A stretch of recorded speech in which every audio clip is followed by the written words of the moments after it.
everyone. In this lecture, we are going to discuss about section formula.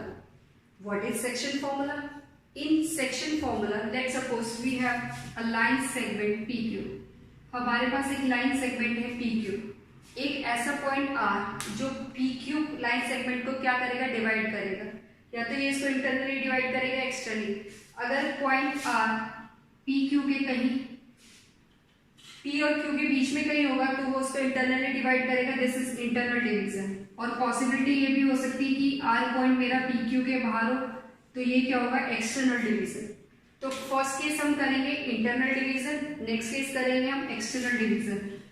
तो vector के case में हमने क्या किया है, P और Q दो पॉइंट्स लिए जिनके पोजीशन वेक्टर क्या है, OP and OQ. OP vector है A और OQ वेक्टर है B. तो लाइन सेगमेंट जो PQ है, R एक पॉइंट लिया है जो इसको डिवाइड कर रहा है M/N में. ये इसको डिवाइड किस में कर रहा है, M/N. तो हम यहाँ लिख सकते हैं R divides PQ in the ratio M/N. Internally ये इसको क्या कर रहा है, इंटरनली डिवाइड कर रहा है M/N में. तो OP वेक्टर क्या है, OP is A vector and OQ is B vector. अब इस ट्राइंगल में देखो, हमें क्या करना है, P और Q के पॉइंट्स निकाले. पोजीशन वेक्टर ये क्या है आपका, OR. इस जो ये ट्राइंगल है OPR में अगर हम ट्राइंगल लॉ लगाएंगे, OPR में अगर हम ट्राइंगल लॉ लगाएंगे तो हमें क्या मिलेगा, इन ट्राइंगल OPR क्या होगा, OP vector plus PR vector किसके इक्वल होगा, OR वेक्टर के. तो यहां से हमें PR की वैल्यू फाइंड आउट करनी है. तो PR कितना होगा मेरा, OR वेक्टर माइनस में OP वेक्टर. OR कितना है आपका, R वेक्टर. तो ये कितना है यहां से, R वेक्टर माइनस में A वेक्टर.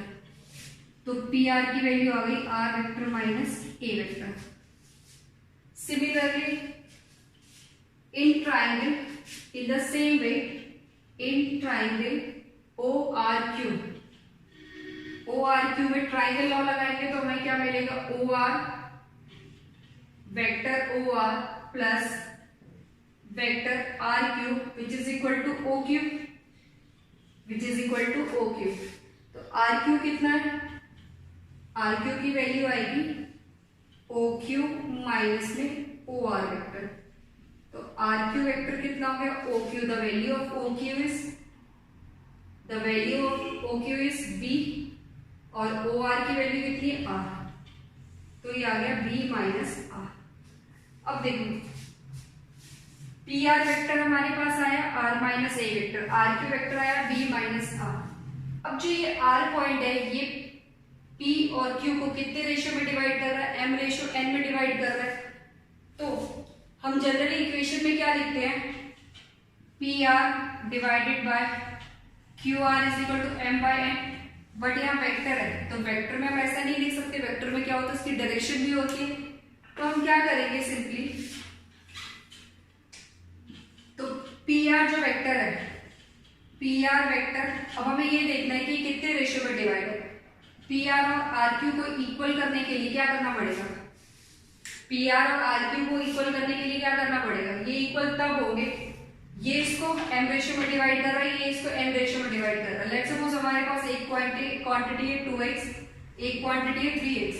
तो इनको इक्वल करने के लिए क्या करना पड़ता है, इसको 3 से मल्टीप्लाई कर दो, इसको 2 से मल्टीप्लाई कर दो. सिंपली PR को इक्वल करने के लिए हमें क्या करना पड़ेगा, N से मल्टीप्लाई करना पड़ेगा. और RQ को इक्वल करने के लिए क्या करना पड़ेगा, M से मल्टीप्लाई करना पड़ेगा. ठीक है. तो NPR इज इक्वल टू हमारे पास क्या आ गया, MRQ.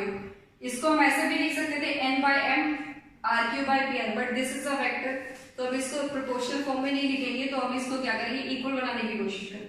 तो NPR is equal to MRQ आ गया. हमारे पास PR की वैल्यू भी है और RQ की वैल्यू भी है. फ्रॉम इक्वेशन 1 and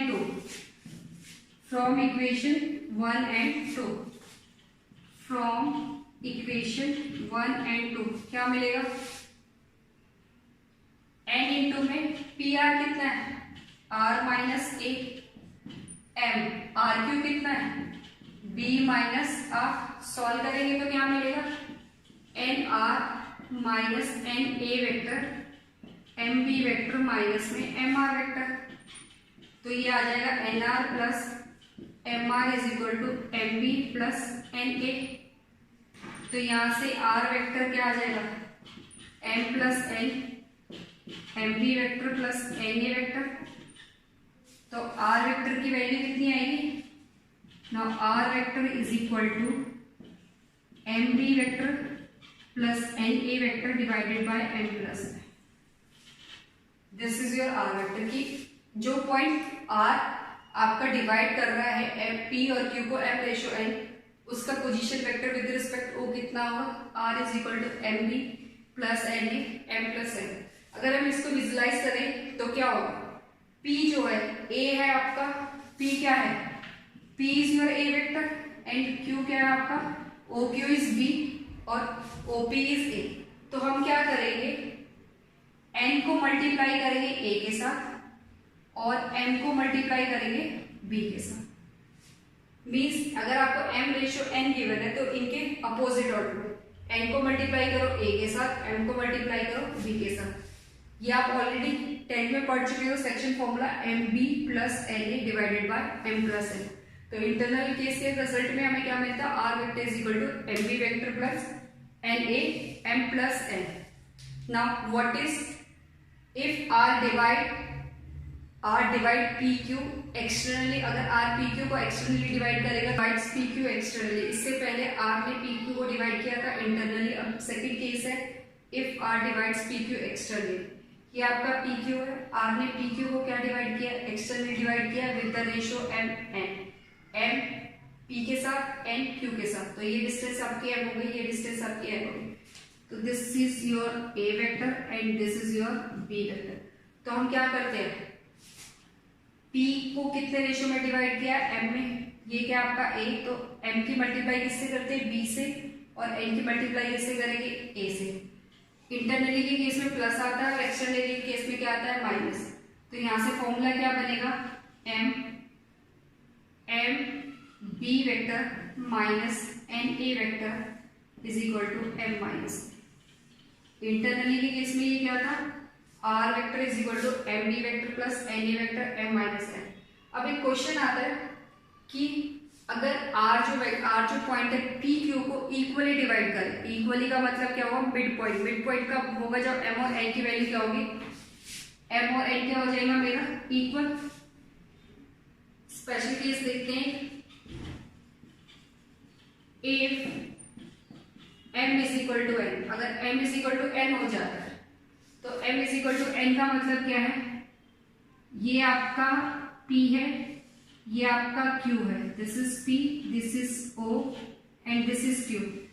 तो R इसके कहीं मिड में होगा, ये आपका OR हो गया। तो ये क्या होगा M और N इक्वल कब होंगे जब ये इसके मिड पॉइंट में होगा।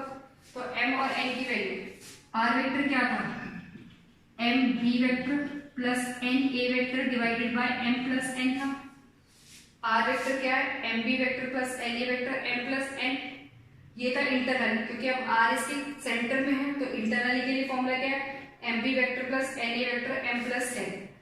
तो मिड पॉइंट के लिए क्या होगा एम की वैल्यू एन के इक्वल होगी, तो इसमें पुट करेंगे तो क्या मिलेगा R vector is equal to M B vector plus M A vector divided by M plus N.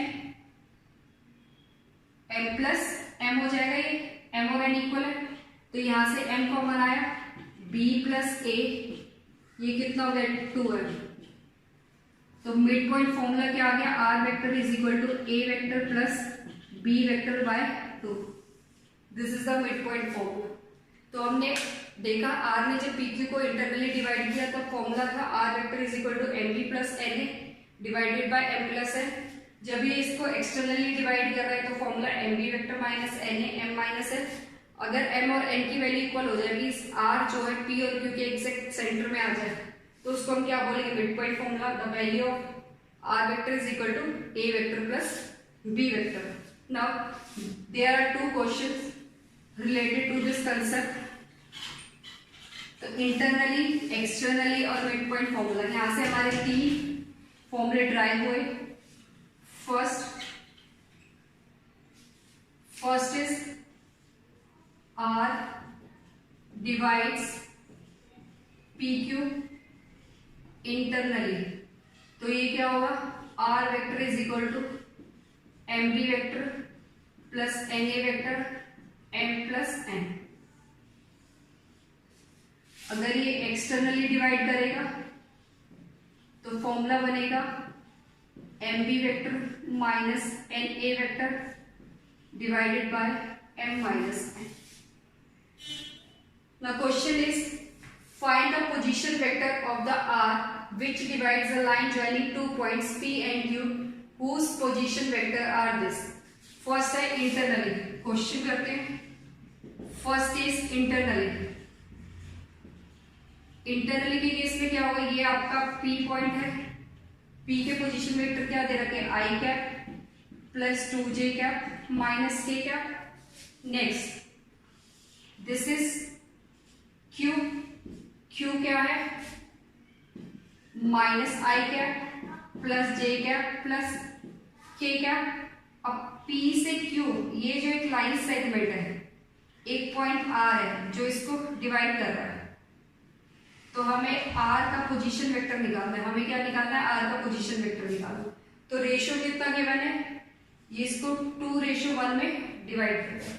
तो हम सिंपली क्या करेंगे, फॉर्मूला क्या है इसमें अगर हम देखें तो A वेक्टर क्या है, हमें क्या क्या गिवन है, गिवन है A vector is equal to I cap plus 2j cap minus k cap.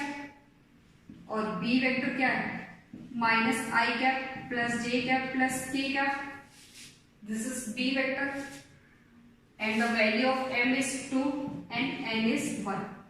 तो फॉर्मूले में पुट करेंगे. फॉर्मूला क्या है इंटरनली के लिए, R vector is equal to M.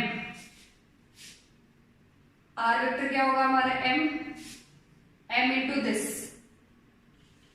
2 into B, M into B, 2 into फॉर्मूले में पुट कर दो MB plus NA M plus N. तो ये क्या आएगा, M कितना है 2, B वेक्टर कितना है minus I cap plus j cap plus k cap plus N कितना है 1, A कितना है I cap plus 2j cap minus k cap M plus N 2 plus 1.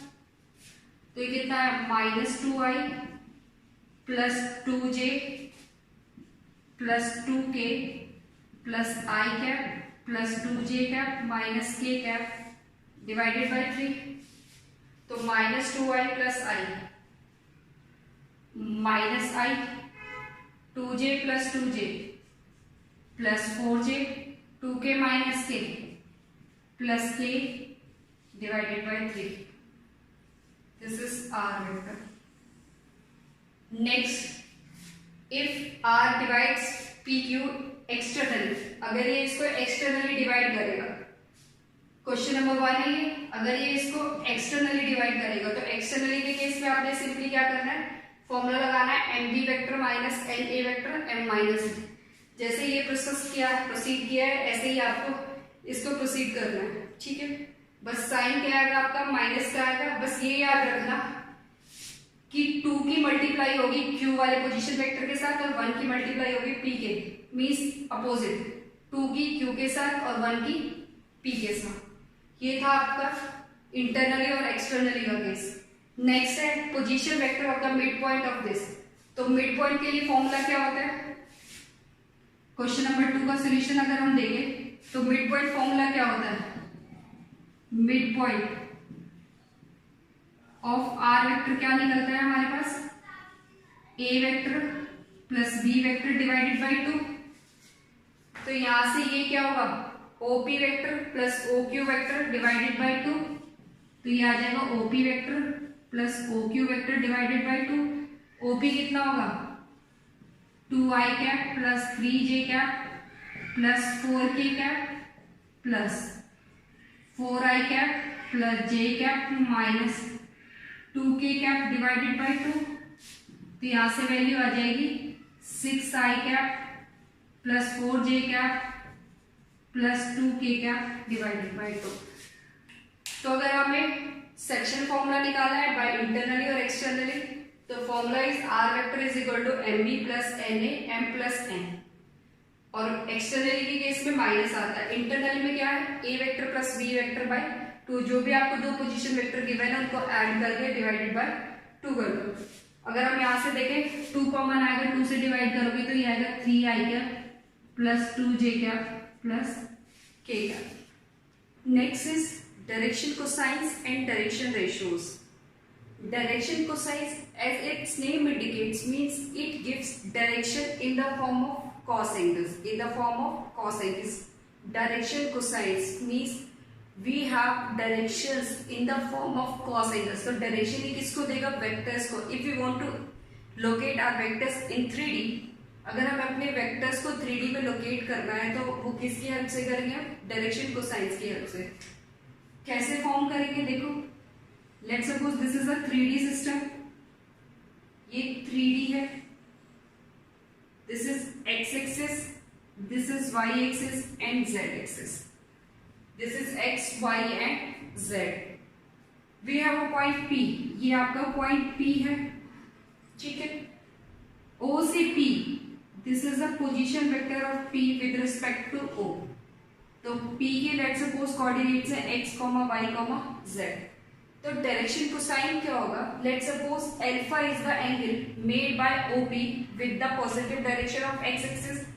P ने x की डायरेक्शन में, पॉजिटिव डायरेक्शन में कौन सा एंगल फॉर्म किया, अल्फा।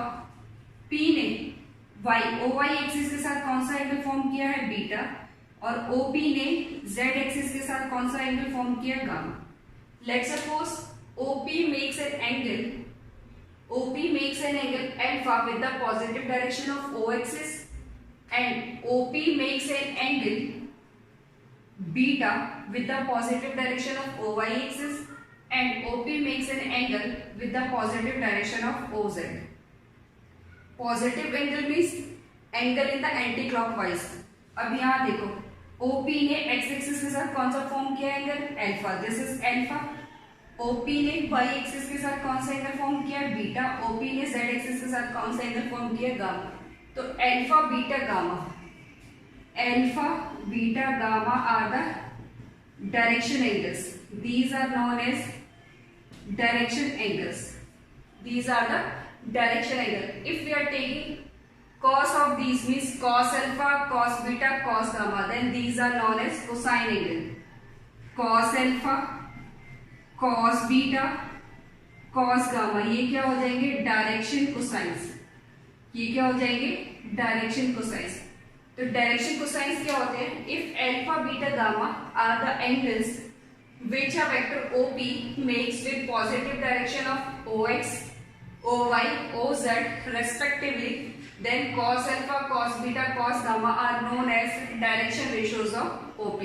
तो अल्फा बीटा गामा क्या है, ये डायरेक्शन एंगल्स है, और ये cos alpha, cos beta, cos gamma क्या होंगे, हमारे डायरेक्शन कोसाइंस होंगे। इनकी वैल्यू कैसे निकलती है वो देखिए। We have 3D system, x coordinate, y coordinate and z coordinate.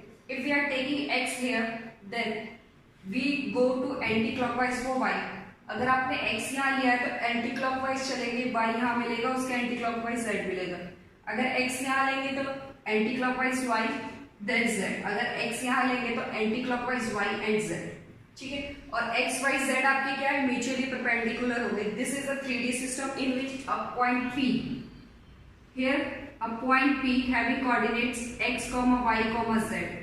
This is your origin O से P, this is a position vector OP, this is a position vector OP having position vector R।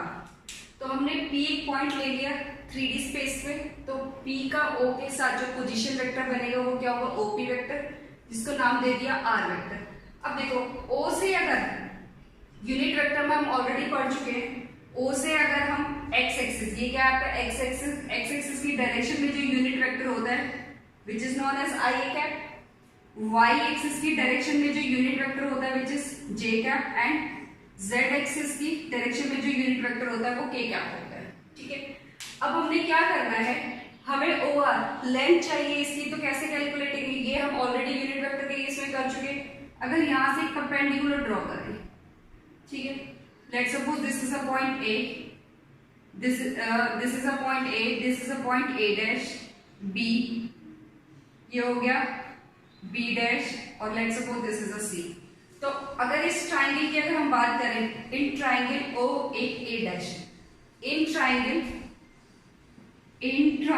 O A dash, O A dash हमें क्या मिलेगा, O A dash ये है हमारा आई cap. ठीक है, this is I cap, ये parallel है किसके, वाई कैप के। यहाँ यूनिट वेक्टर जो है वो आई कैप है। वेक्टर बनाने के लिए हमें इसको क्या करना पड़ेगा, एक्स से मल्टीप्लाई करना पड़ेगा, तो ये वेक्टर क्या फॉर्म होगा, एक्स आई कैप। सिमिलरली ये जो वेक्टर, ये जो लेंथ होगी वो कितनी होगी, वाई जे, और ओ ए कितनी हो जाएगी आपकी, एक्स आई हो जाएगी। तो यहाँ से हमें क्या मिलेगा, this plus this, O A dash कैसे निकालोगे, O A dash is equal to OA dash is equal to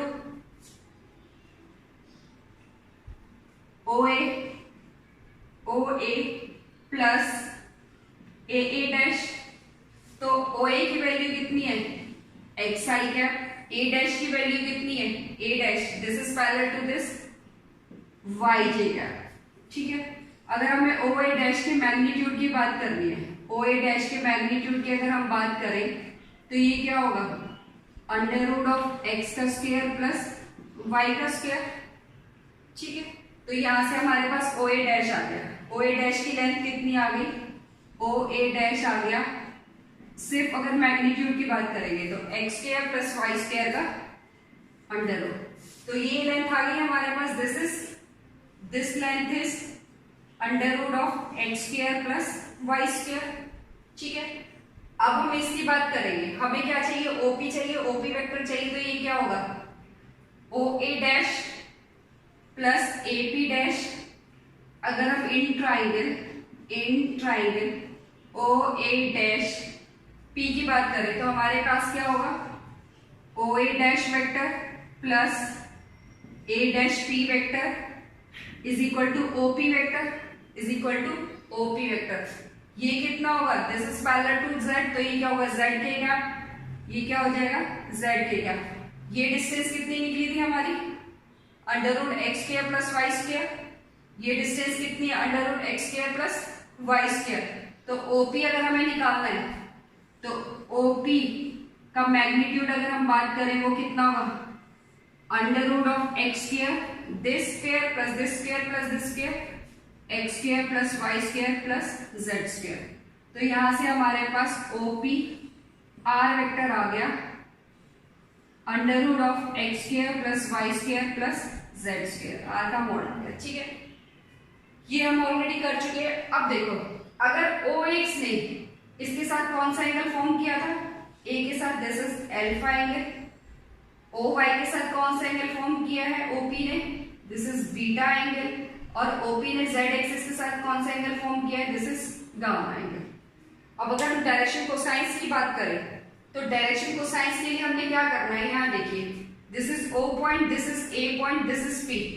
alpha किसके साथ बन रहा है हमारा, ओपी ने किसके साथ बनाया, एक्स एक्सिस के साथ। इस 3D को अगर हम 2D व्यू में कन्वर्ट करें तो यहाँ क्या होगा, let's suppose this is x axis and this is y axis. P angle, OP ने जो एंगल फॉर्म किया है, ओपी ने जो एक्स एक्सिस पे एंगल फॉर्म किया है वो क्या है, एक्स। ओपी ने, this is P, this is OP, OP ने एक्स एक्सिस के साथ जो एंगल फॉर्म किया है वो क्या है हमारा, एल्फा है, this is alpha. Direction cosines क्या होते हैं, कॉस ऑफ एल्फा। तो यहां से हमारे पास ये वैल्यू क्या आ गई, दिस इज वाई, ये इसके पैरेलल है, this is y and this is x. तो ये ओपी है और ये क्या है, ए। तो हमने क्या किया है, P से A पे अगर एक परपेंडिकुलर ड्रॉ करें, P से A पे अगर हम एक परपेंडिकुलर ड्रॉ करें तो वो ऐसे ड्रॉ होगा। तो यहां से अगर हमें cos अल्फा निकालना है, if you want to calculate cos alpha क्या होता है, base upon, cos alpha is base upon hypotenuse. तो ये बेस है, ये हाइपोटेन्यूज है, तो ये क्या होगा, cos alpha is equal to OA upon OP. If we are talking about cos alpha, then what is the cos alpha? Cos alpha is OA upon OP. Cos alpha is OA upon OP. Now what is the value of O? OA, this is X, and what is the value of OP? It is R. R, this is magnitude of R, or we can say that simply R. तो यहाँ से cos alpha कितना हो गया? OA upon OP. OA is X and OP is R. तो ये cos alpha आ गया हमारे पास. Cos alpha is equal to X by R. Cos alpha is equal to X by R. Similarly, अब यहाँ देखिए y एक्सिस के साथ OP ने कौन सा एंगल फॉर्म किया है? OP ने y एक्सिस के साथ जो एंगल फॉर्म किया है, दिस इज बीटा. OP ने y एक्सिस के साथ एंगल कौन सा फॉर्म किया है? बीटा फॉर्म किया है. अब इसको अगर हम फिर से ट्राई करें, इसको दोबारा से देखें, तो यहाँ से cos अल्फा की वैल्यू कितनी आ गई? x बाय r आ गया.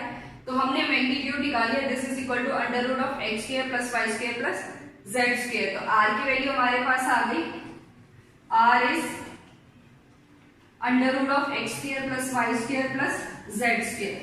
अब हम डायरेक्शन कोसाइन की बात करते हैं. तो cos अल्फा भी हमने निकाला.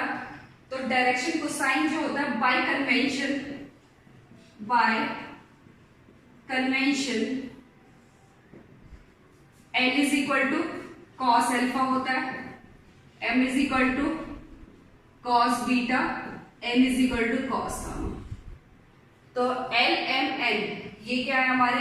L M N. इनको हम बोलेंगे डायरेक्शन कोसाइंस.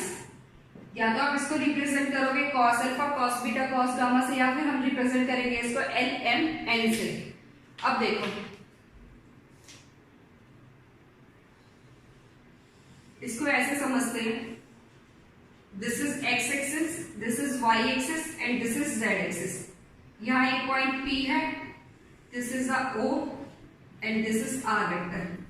OP ने क्या किया है? x के साथ anti clockwise means positive direction में कौन सा एंगल फॉर्म किया? अल्फा. ये कौन सा एंगल फॉर्म किया है? Beta. And this is the angle of gamma. ठीक है. अब हमें क्या निकालना था? cos alpha, cos beta, cos gamma. अब एक 3D व्यू है. अगर मैं क्या करूं, P से यहाँ पे ये पॉइंट, अगर A पॉइंट यहाँ पे लाई कर रहा है, अगर इसको हम क्या करेंगे, फॉर्म करेंगे 3D में. इससे पहले हमने इसको एक 3D व्यू दिया था. तो अब इस 3D व्यू को 2D में कन्वर्ट करके देखें. तो यहां से हमारे पास क्या आया था? यहां से था 3D के केस में हमने क्या किया था? 1 बाय 1 करते हैं इसको. This this this, let's suppose this is a P, ये हमारे पास है Z, ये X and this is Y. यहां पॉइंट O है और ये पॉइंट हमारा क्या है? A. अब हम क्या करेंगे? P से एक परपेंडिकुलर ड्रॉ करेंगे. P से हम क्या करेंगे? A पे एक परपेंडिकुलर ड्रॉ करेंगे. तो वो ड्रॉ कैसे होगा? ये x एक्सिस है, ये हमारी y एक्सिस है, ये x एक्सिस, ये y एक्सिस, ये पॉइंट क्या है? P. तो P से x एक्सिस पे, अब ये देखो 3D में आप सिर्फ विजुअलाइज कर सकते हो, उसको रिप्रेजेंट नहीं कर सकते.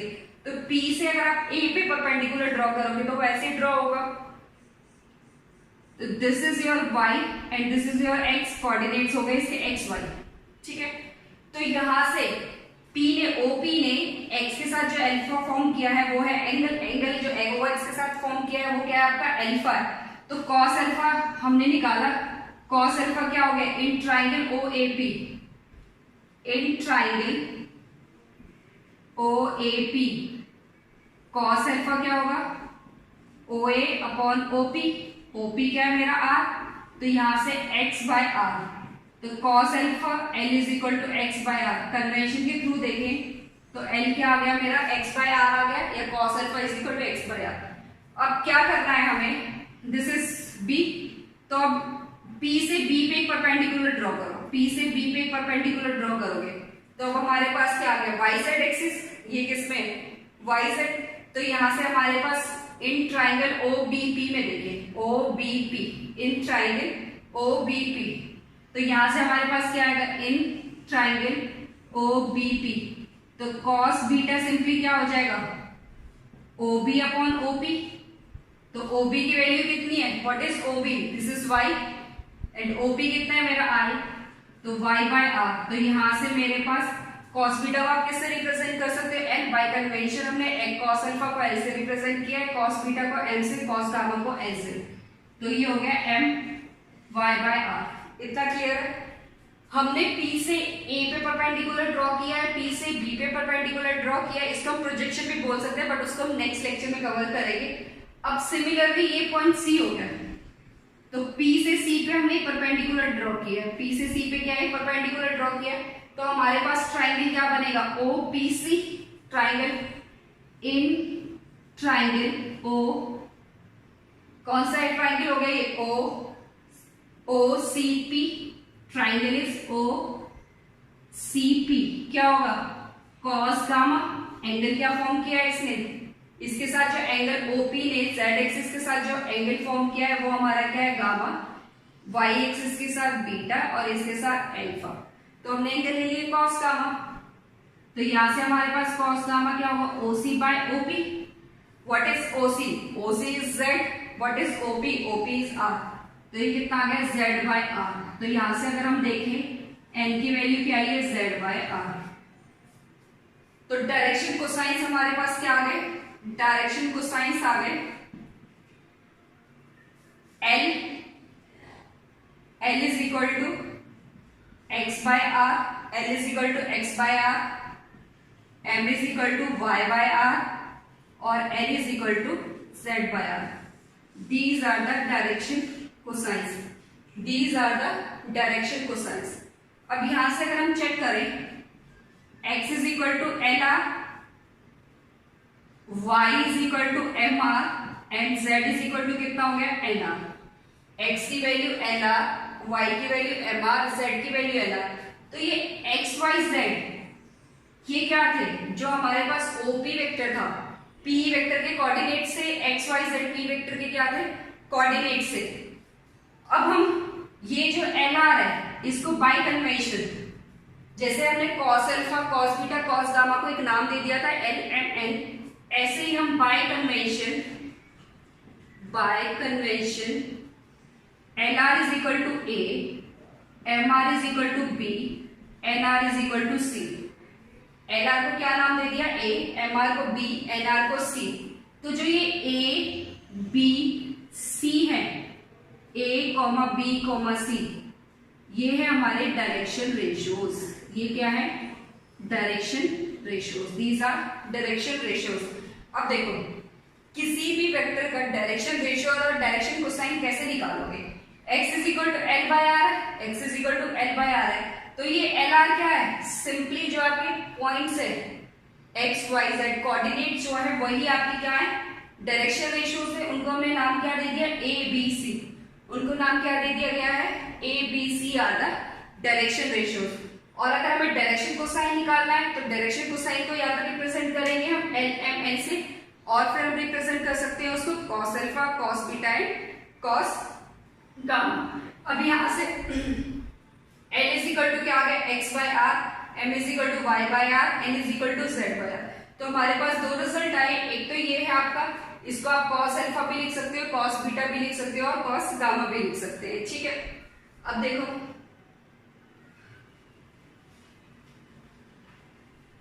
यहां से अगर हम r की बात करें, r क्या है हमारे पास, r is x by l, ठीक है। तो डायरेक्शन रेशियोज निकाले हमने, डायरेक्शन कोसाइन निकाले, x की वैल्यू जो आपके पास x y z है वो सिंपली आपकी क्या है डायरेक्शन रेशियोज है। तो हमारे पास एक टर्म आई डायरेक्शन कोसाइंस, इसको हम क्या लिख सकते हैं cos अल्फा या फिर L, cos अल्फा भी नाम दे सकते हो, L भी नाम दे सकते हो, वो किसके इक्वल आया x by r, cos beta is equal to M is equal to y by r, cos gamma is equal to N which is equal to z by r, ठीक है।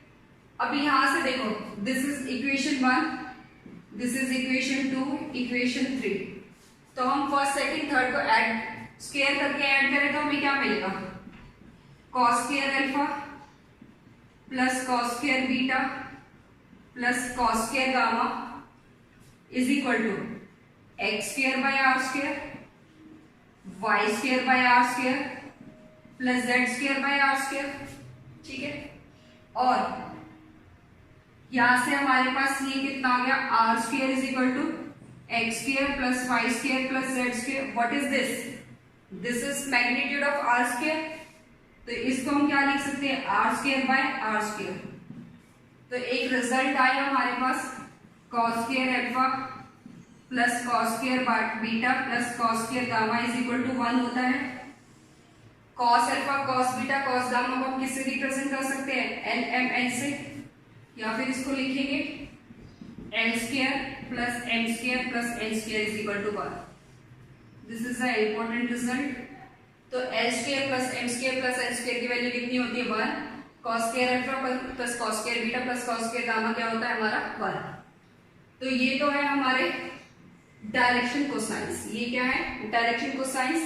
और डायरेक्शन रेशियो की बात करेंगे तो a, b, c ये क्या होंगे हमारे डायरेक्शन रेशियोज। तो क्वेश्चन में हमें क्या गिवन होगा, वेक्टर गिवन होगा, हमसे पूछा जाएगा उसके डायरेक्शन कोसाइन और उसके डायरेक्शन रेशियोज क्या है। तो डायरेक्शन रेशियोज सिंपली क्या होंगे, जो भी हमारे पास वेक्टर गिवन होगा उसके आई कैप जे कैप के कैप के जो भी कोफिशिएंट्स होंगे वो किससे रिप्रेजेंट होंगे, ए बी सी से, वो आपके डायरेक्शन रेशियोज होंगे। और x डिवाइडेड बाय r, जो भी उस वेक्टर का मैग्नीट्यूड होगा, x divided by r, y divided by r, z divided by r कर देंगे। अब क्वेश्चन ट्राई करते हैं। Basis on the basis of your direction cosines and direction, find the direction ratios and direction cosines of the vector joining the points. We have 2 points A and B. Now we have to calculate the direction cosines and direction ratios for the vector joining these points. तो A और B को, A B point को join करने के लिए जो हमें vector form करना पड़ेगा उसके हमें डायरेक्शन कोसाइंस और डायरेक्शन रेशियोज निकालने। तो हम क्या करेंगे, late R be the vector, let R vector represents, हम क्या करेंगे, एक वेक्टर ले लिया R vector, let R vector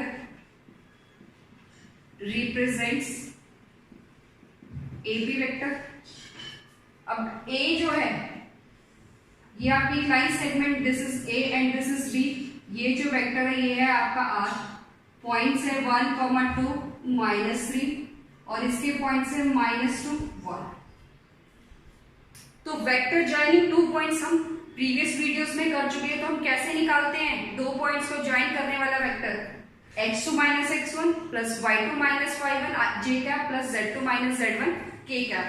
तो यहां से हमारे पास ए बी वेक्टर क्या फॉर्म होगा, A B vector is equal to -1 i cap plus -2 j cap plus 1 + 3 k cap. बच्चों ये जो वीडियोस है आपकी first part, second part, third part, ये आपकी इंटरलिंक्ड है। इससे पहले वाली जो वीडियो थी उसमें हमने यूनिट वेक्टर, पोजीशन वेक्टर और दो पॉइंट्स को ज्वाइन करने के लिए आप वेक्टर कैसे फॉर्म करोगे ये सब बताया था। आपको पहले वो सब पढ़ना है, उसके बाद इस वीडियो को देखा।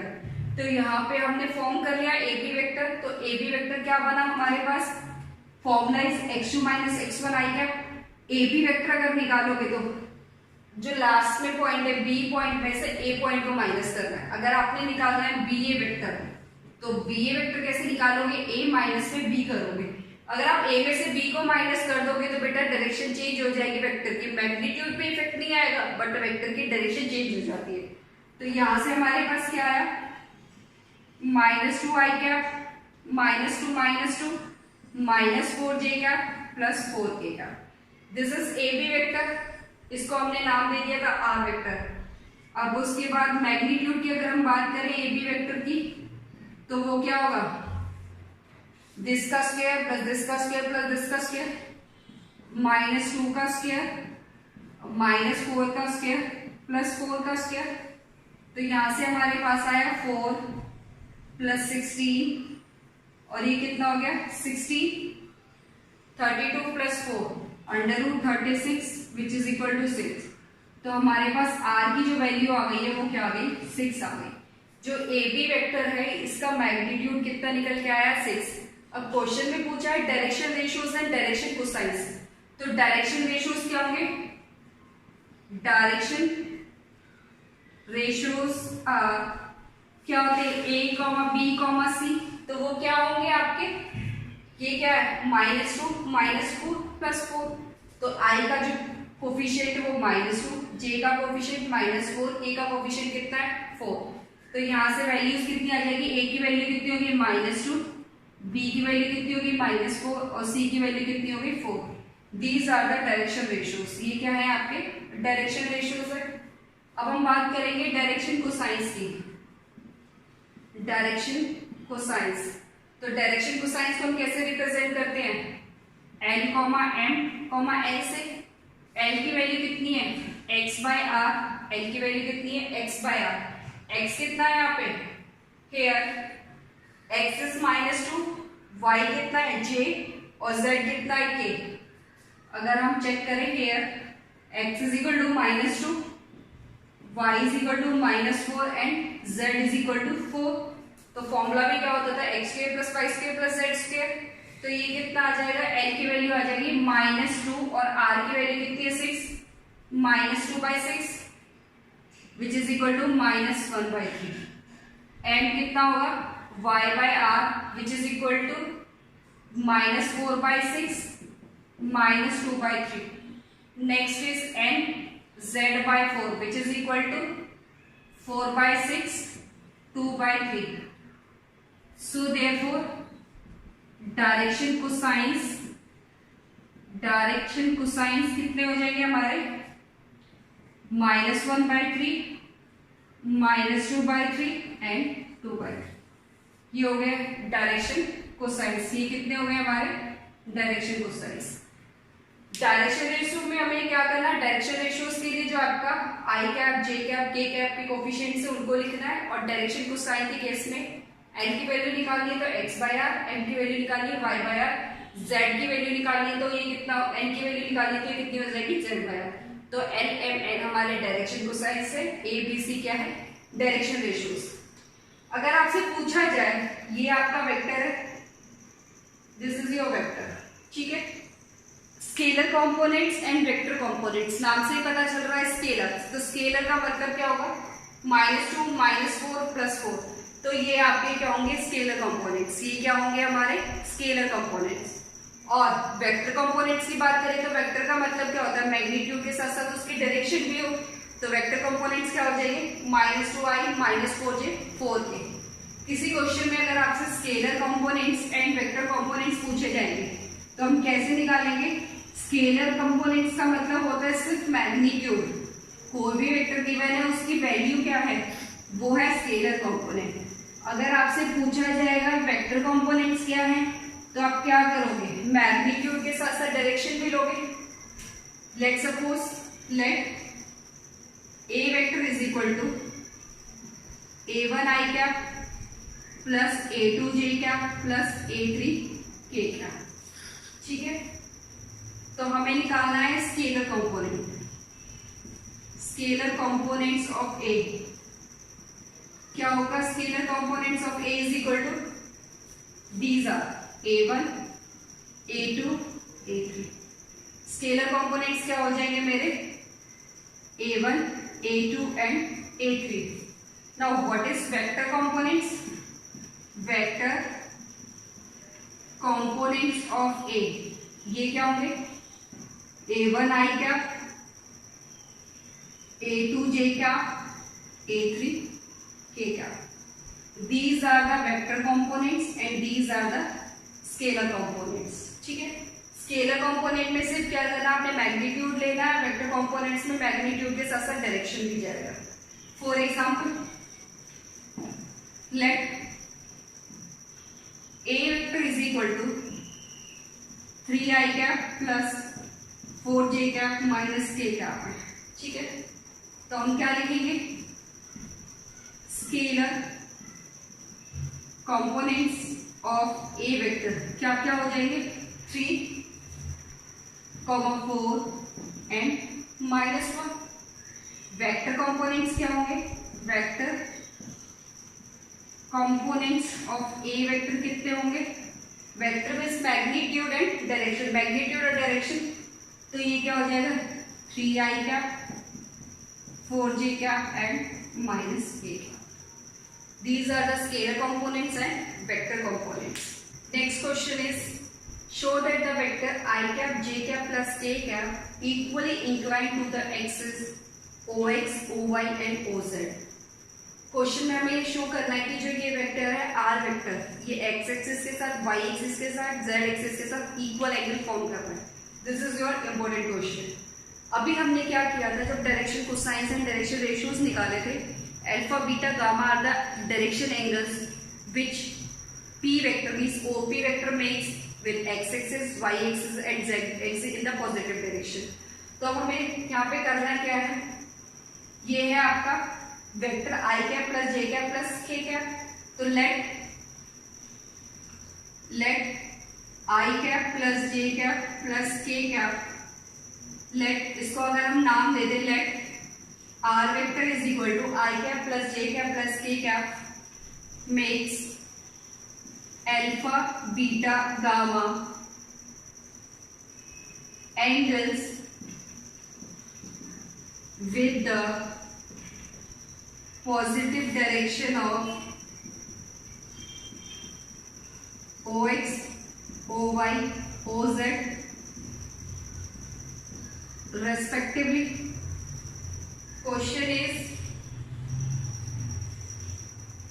ये है हमारा vector, this is z, this is y and this is x coordinate. तो ये जो वेक्टर है, वेक्टर इज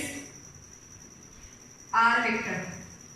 r वेक्टर ने क्या किया है, x के साथ अल्फा फॉर्म किया है, y के साथ बीटा फॉर्म किया है और z के साथ गामा फॉर्म किया है. ठीक है, तो यहां से अगर हम चेक करें direction ratios of r vector कितना होगा, i cap plus J cap plus के कैप ए बी सी, ये कितने हो जाएंगे 1 1 1. ठीक है, उसके बाद direction cosines of I cap plus J cap plus के cap, that is R vector. ये कितना होंगे, cos alpha is equal to x by R, ये हम ऑलरेडी पढ़ चुके हैं, x by R. cos beta is equal to y by R and cos gamma is equal to z by R. तो अब यहाँ देखो r की वैल्यू कैसे कैलकुलेट करेंगे, r is equal to under root of x square plus Y square plus Z square. तो ये value कितनी आएगी, 1 का स्क्वायर प्लस 1 का स्क्वायर प्लस 1 का square which is equal to root 3. तो यहां से देखो i cap plus J cap plus के cap, here x is equal to 1, y is equal to 1, z is equal to 1. क्योंकि किसी भी वेक्टर को रिप्रेजेंट करने के लिए हम क्या यूज करते हैं, r vector is equal to xi plus yj plus zk cap. i का कोफिशिएंट क्या है 1, j का कोफिशिएंट 1 और k का कोफिशिएंट क्या है 1. तो यहां से cos अल्फा कितना है, cos alpha is equal to x by r 1 by root 3. तो अल्फा की वैल्यू कितनी आ गई, cos inverse 1 by root 3. Alpha आ गया cos inverse 1 by root 3. cos beta क्या है, y by r which is equal to again 1 by root 3. तो बीटा की वैल्यू कितनी आ गई, cos inverse 1 by root 3. Beta कितना आ गया, cos inverse 1 by root 3. Next is cos gamma is z by r which is again 1 by root 3.